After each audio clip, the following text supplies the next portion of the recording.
Assalamualaikum warahmatullahi wabarakatuh. Sahabatku para petani sawit, apa kabar? Semoga kalian selalu dalam keadaan sehat walafiat dan selalu dalam lindungan Tuhan yang Maha Kuasa, tentunya amin. Teman-teman, pada video kali ini saya akan berbicara mengenai bagusan mana melakukan pemupukan itu dengan cara ditebar ataupun dibenam.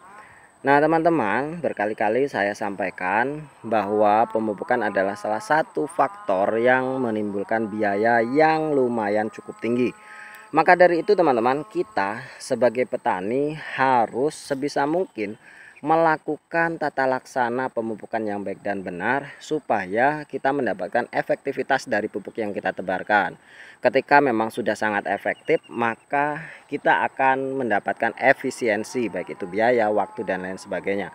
Nah, teman-teman, kita sebagai petani yang ya bisa dikatakan petani skala kecil, setidaknya kita harus pahamlah sedikit-sedikit bagaimana tata laksana pemupukan dan perawatan kelapa sawit yang sebaiknya seperti apa, supaya memang target kita cepat panen, kita mendapatkan hasil buah sawit yang produktivitasnya tinggi itu bisa tercapai dan bisa mengangkat derajat dari kesejahteraan keluarga kita. Maka dari itu berkali-kali saya sampaikan, belajar dan terus belajar, tetap semangat, telaten, teliti, dan jangan mudah capek atau jangan mudah loyo. Itu yang selalu saya sampaikan. Nah, teman-teman, kalau dikatakan pemupukan itu baiknya ditebar ataupun dibenam, tentu ada beberapa pendapat yang fanatik. Ada yang mengatakan baiknya dibenam, ada juga yang baiknya ditebar. Namun yang akan kita bahas itu adalah masalah manfaat serta keefektivitasannya secara sederhana. Jadi teman-teman, kita harus belajar terlebih dahulu mengetahui bahwa sawit ini adalah sawit yang memiliki akar serabut yang cukup banyak, sehingga penyerapan nutrisi itu akan menjadi lebih banyak ketimbang pohon-pohon yang memang berakar tunggal, yang memang memiliki akar serabut yang tidak terlalu banyak. Nah, untuk kelapa sawit ini yang memiliki serabut atau akar serabut yang lumayan cukup banyak, maka bisa kita sederhanakan bahwa ketika kita melakukan penebaran dengan cara yang merata, maka proses penyerapannya itu akan jauh lebih efektif atau jauh lebih banyak, sehingga penyerapan nutrisi yang kita berikan itu akan lebih cepat diserap oleh tanaman kelapa sawit kita. Itu sederhananya, teman-teman. Lalu ketika dibenamkan, maka akar yang menyerap dari nutrisi yang kita berikan itu tidak sebanyak ketika kita ditebarkan. Nah, dari sini kita sudah mendapatkan benang merahnya, kita sudah mendapatkan kesimpulannya baiknya ditebar ataupun dibenam. Namun teman-teman, ada beberapa kondisi-kondisi tertentu yang mengharuskan kita harus melakukan pembenaman, dan itu harus dilakukan supaya memang potensi kehilangan dari pupuk yang kita tebarkan itu dapat diminimalisir. Itu teman-teman. Yang pertama, kondisi apa yang harus kita melakukan pembenaman? Tentunya ketika kebun kelapa sawit kita ini memiliki elevasi yang lumayan cukup miring. Seperti yang punya saya ini miring, teman-teman. Namun dalam kondisi tertentu juga kita bisa menebarkan secara merata atau ditebarkan, bukan atau dengan cara dibenamkan. Ketika apa, teman-teman? Ketika memang curah hujan itu tidak terlalu tinggi. Misalkan ketika memang ya di awal-awal musim penghujan, ataupun memang kita lihat bahwa kondisi cuaca di tempat kita ini curah hujannya tidak terlalu tinggi, maka bisa kita tebarkan meskipun dalam elevasi yang lumayan cukup miring. Itu bisa kita tebarkan. Namun ketika memang curah hujan itu cukup tinggi, teman-teman, hati-hati, jangan ditebarkan. Karena apa? Potensi kehilangan akibat hanyutnya dari pupuk yang kita tebarkan itu akan lumayan cukup tinggi, teman-teman. Akan sangat-sangat cukup tinggi. Apalagi ketika kebun kita ini sangat-sangat bersih. Ya, contohnya seperti yang ada di sana dan di sana, yang memang kita selalu melakukan pembersihan dengan cara penyemprotan dan tidak ada gulma-gulma yang menghalangi dari pupuk-pupuk yang kita tebarkan. Tentunya itu akan sangat-sangat membuat potensi kehilangan pupuk yang kita tebarkan itu lumayan cukup tinggi. Jadi solusinya apa, teman-teman?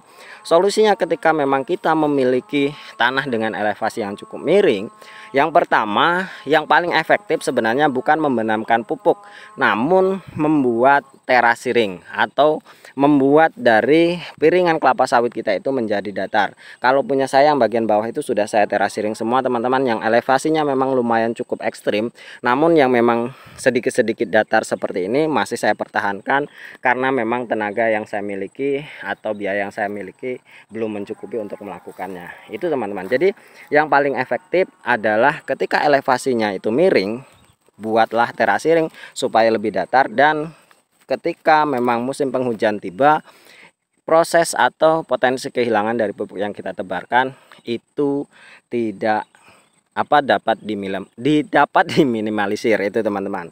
Maaf teman-teman. Jadi, apakah baiknya ditebarkan atau dibenamkan? Tentu secara efektivitas dalam kondisi-kondisi tertentu, misalkan tanah kita itu datar, tanpa ada curah hujan yang cukup tinggi dan bisa mengalirkan air permukaan, tentu pembenaman adalah yang paling efektif. Lakukanlah pemupukan teman-teman dengan efektif dan efisien. Dimanakah akar-akar yang memang baik untuk menyerap? Biasanya teman-teman, akar-akar itu akan tumbuh subur ketika berada di daerah-daerah yang cukup lembab.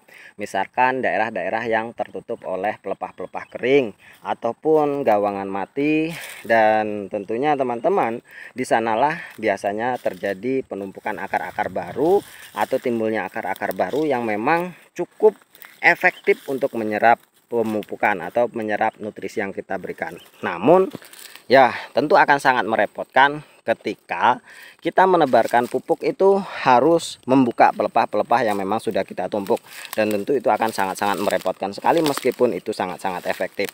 Dan tentunya teman-teman, biasanya sebagai pengetahuan dasar bahwa penebaran yang paling baik atau penebaran yang lumayan efektif itu adalah sepertiga pelepah, ujung pelepah. Jadi biasanya ya sekitar 1 hingga 2 meter dari, kalau untuk sawit yang sudah besar ya, 1 hingga 2 meter dari pokok pangkal pohon. Kalau memang sawit masih TBM seperti ini ya masih dalam lingkaran itu masih lumayan cukup baik untuk dilakukan penebaran. Tidak harus jauh-jauh dari ujung pelepah karena kita memang tidak bisa mengetahui secara pasti di mana akar-akar itu berada atau ujung-ujung akar serabut itu berada. Jadi teman-teman, intinya apa? Baik itu ditebarkan, baik itu dibenamkan, sebenarnya masih bisa diserap oleh tanaman kelapa sawit kita. Namun secara sederhana bahwa kita harus memperhatikan kondisi-kondisi yang ada di lapangan atau kondisi-kondisi yang ada di kebun kita. Apakah memang lebih efektif dibenamkan atau lebih efektif ditebarkan? Ketika memang kita merasa bahwa ditebarkan itu lebih efektif, lebih menyingkat waktu, lebih menyingkat tenaga, dan tentunya itu lebih baik dilakukan. Kalau kalian merasa bahwa dibenamkan itu lebih efektif dan memiliki biaya yang cukup, memiliki tenaga yang cukup untuk melakukan pelobangan, dan saran saya ketika kita melakukan pelobangan atau pembenaman, saran saya jangan dilakukan di satu titik saja. Buatlah lingkaran atau drainase lingkaran, kemudian ditebarkan pupuk dan ditutup kembali. Kalau hanya satu titik saja atau 2 titik saja, tentu penyerapannya itu akan lumayan memakan waktu yang cukup lama, karena memang akar yang dapat menyerap itu sekali lagi hanya sedikit. Jadi mungkin secara sederhana sudah kita bisa pahami bahwa efektivitas dari penebaran pupuk itu lebih baik ketimbang ketika kita melakukan pembenaman. Sekarang terserah teman-teman semuanya mau melakukan mana yang lebih baik. Yang penting lakukan perawatan semaksimal mungkin. Mungkin hanya ini teman-teman. Terima kasih atas perhatiannya. Wassalamualaikum warahmatullahi wabarakatuh.